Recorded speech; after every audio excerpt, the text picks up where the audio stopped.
La famille, il est 1 h du matin et je viens d'avoir ma mère au téléphone, donc là on vient de raccrocher et elle a reçu quelques appels de gens qui l'appellent et qui l'insultent.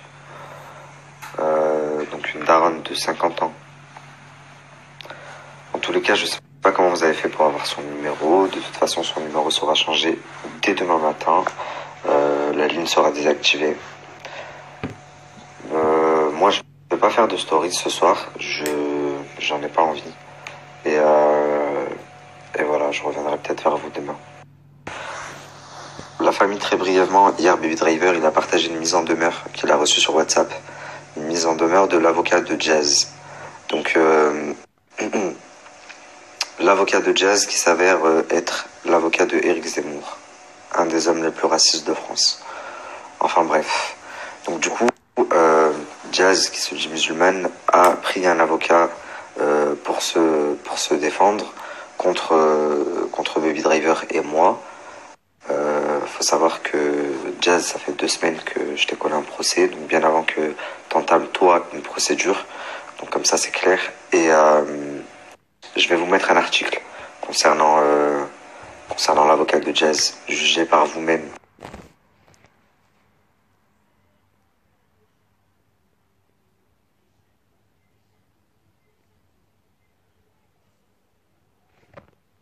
Enfin bref, et je vais finir par dire que si il s'avère que la tentative de suicide de Jazz est vraiment réelle, ce que je suis sûr, je parle au conditionnel parce que j'en ai pas la preuve, mais la personne qui me l'a dit vit là-bas.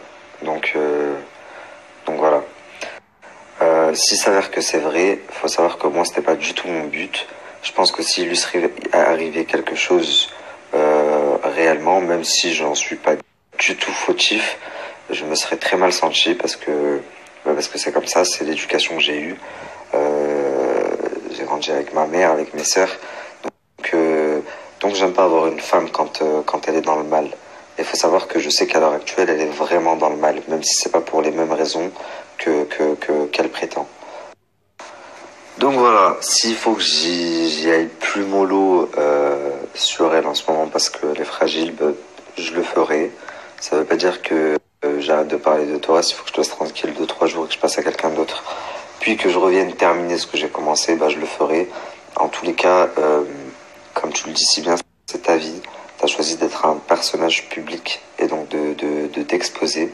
Tu acceptes tout ce que cette vie a à t'offrir, puisque la vie d'influenceur offre énormément d'avantages. Il faut savoir accepter les inconvénients, tu vois. Il y a des gens qui ont des problèmes, mais 1000 fois pires que toi dans la vie, et qui se battent tous les jours. Tu vois, c'est injuste, toi, que tu fasses une tentative limite avec la vie que t'as, et pour une raison aussi futile, puisqu'au final, c'est le mal que tu fais que tu récoltes, et encore, c'est rien, tu vois.